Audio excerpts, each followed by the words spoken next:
북한이 개성공단 내 남북 공동연락사무소를 폭파한 것으로 확인됐다.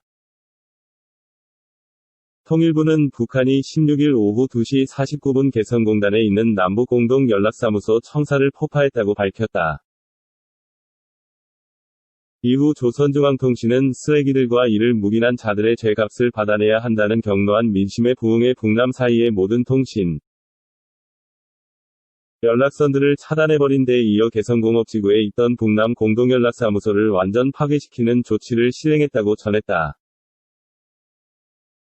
앞서 김여정 북한 노동당 제1부부장은 지난 13일 멀지 않아 쓸모없는 북남, 남북 공동연락사무소가 형체도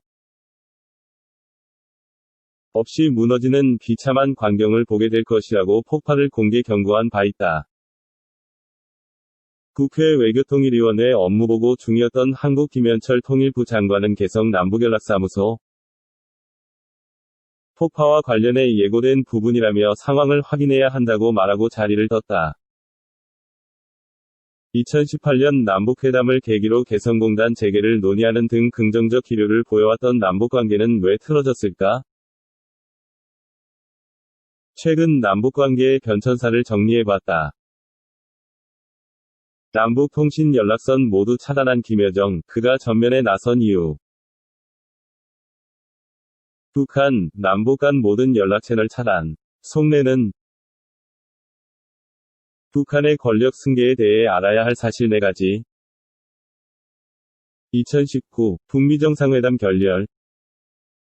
2019년 6월 30일 3차 정상회담 당시 판문점에서 만난 미국 도널드 트럼프 대통령과 북한 김정은 국무위원 장. 오늘날 남북관계 경색의 직접적 원인은 지난해 2월 결렬된 북미 정상회담으로 거슬러 올라간다. 희망적이던 남북관계는 2019년 2월 27일에서 28일간 베트남 하노이에서 열린 제2차 북미 정상회담이 아무런 합의점에 이르지 못하며 결렬된 이후 지금껏 긴장관계를 유지해왔다. 당시 최종 합의에서 북한은 영변 비핵화를 조건으로 한대 북제재 완전 해제를 제안했으나 미국은 영변 외 지역의 다른 핵시설까지도 완전히 비핵화할 것을 조건으로 제시했다. 북미 정상회담의 결렬로 미국과 북한은 물론 한국과 북한의 관계도 눈에 띄게 경색되기 시작했다.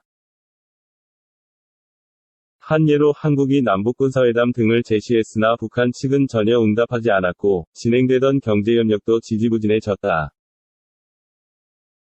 그러던 중 남북관계는 북한이 2019년 3월 22일 남북 간 연락과 상호민간 교류를 위해 설치됐던 개성 연락사무소에서 철수하며 전환점을 맞이했다. 어떠한 조율이나 사전 통보도 없이 철수한 북한은 당시 미국의 승인과 지시 없이는 아무것도 하지 못하는 남조 선당국이 어떻게 무슨 힘으로 중재자 역할, 촉진자 역할을 할 수 있다는 것인가라는 수위 높은 비난을 했다. 북한 측은 같은 해 3월 25일 다시 사무소로 복귀했지만, 북한이 5월 미사일 도발을 감행하면서 남북관계가 본격적인 적대적 관계로 바뀌었다. 북한은 이후 7월에서 8월에도 5차례나 미사일 도발을 감행했다. 이후 스웨덴 스톡홀름에서 10월 5일 북한과 미국의 비핵화 실무협상이 진행되며 분위기가 반전되는가 싶었지만 협상은 아무 소득 없이 끝났다. 북한 측은 미국이 어떠한 새로운 아이디어도 제시하지 않았다고 비난했으나, 미국은 좋은 회담이었다고 반박했다. 이어 11월 23일 북한 김정은 위원장의 지시로 해안포가 발사된 사실이 알려졌다. 2020 코로나19 그리고 비난. 올 1월 엔 북한의 김계관 외무성 고문이 트럼프 대통령이 김정은에게 보낸 생일 축하 메시지를 직접 친서로 받았다고 밝히며 북미 관계가 회복세를 보이는가 했지만 실질적인 진전은 없었다. 이때도 북한은 중재자 역할을 자처한 한국에 주제넘지 말라며 비난을 가한 바 있다. 올 초 신종 코로나 바이러스 감염증, 코로나19 확산이 가속화하는 와중에 문재인 대통령은 3월 1일 북한과 보건 분야의 공동협력을 바란다며 남북이 공동으로 감염병과 환경 문제에 대응할 때 결의의 삶이 더 안전해질 것이라며 북한에 또 한 번 손을 내밀었다. 하지만 북한은 3월 3일 초대형 방사포를 시험하고 다음 날인 4일 김여정 노동당 제1부부장을 통해 청와대에 전응한 사고방식의 경악을 표한다는 제목의 비난 담화를 발표하는 등 비난을 이어갔다. 이어 3월 9일, 21일, 29일에도 미사일을 발사하며 이 같은 태도를 공고히 했다. 4월에는 김정은이 자취를 감추자 김정은 사망설이 돌기도 했지만 그는 5월 2일 다시 공식석상의 모습을 드러냈다. 6월 4일, 김여정은 담화문을 통해 대북 비라살포를 맹비난하며 한국 정부를 고강도로 비난했다. 한국 측은 빠르게 살포 방지를 검토하겠다며 대응했지만 북한은 이 또한 비판하며 남북공동연락사무소부터 철폐할 것이라고 밝혔다. 이에 한국 정부는 남북 간 합의사항을 준수하겠다는 원론적인 견지를 유지했다. 미국 국무부 역시 남북 협력이 비핵화에 대한 진전과 보조를 맞춰서 가야 한다는 태도를 재확인했다. 이 모든 대응에 불만을 표한 북한은 6월 9일 북한이 정오를 기해 모든 남북 한라인을 단절하고 대남 적대시 정책으로 복귀한다고 선언했다. 김여정은 13일 확실하게 남조선 것들과 결별할 때가 된 듯하다며 실망감을 드러냈다. 또 16일 북한군 총참모부가 공개보도 형식의 입장문을 내고 남북 합의로 비무장화된 지역에 다시 진출의 전선을 요새화하겠다고 밝혔다.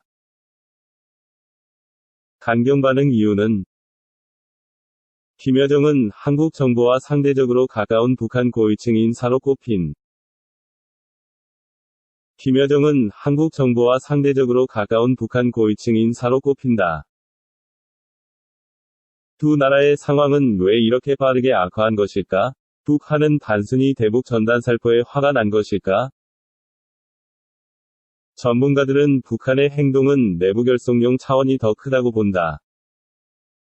윤지원 상명대 국가안보학과 교수는 BBC 코리아의 북한의 조치는 코로나19로 인한 주민들의 생활난이나 경제난을 방증하는 것이라며 전단이 사회적 혼란을 야기할 수 있기 때문에 원천 봉쇄하려는 의도가 있는 것이라고 BBC 코리아에 말했다. 정세현 전 통일부 장관 또한 코로나19로 인한 북한의 경제난을 북한이 강경 대응한 원인 중 하나로 지적했다. 9일 KBS 라디오와의 인터뷰에서 정 전 장관은 북한 학생들이 6월부터 학교에 가기 시작했다는 점을 지적하면서 북한의 코로나19 문제가 없었다면 4월에 시작하는 신학기를 굳이 6월까지 미루지 않았을 것이라고 주장했다. 정 전 장관은 경제는 하나도 안 돌아가고 지금 김정은 위원장이 동분서주하면서 경제 살리기 위해서 애를 쓰고 있는데 대북 전단에서 한국의 발전상 같은 거를 자랑하고 이러니 얼마나 속이 상하겠느냐고 반문했다.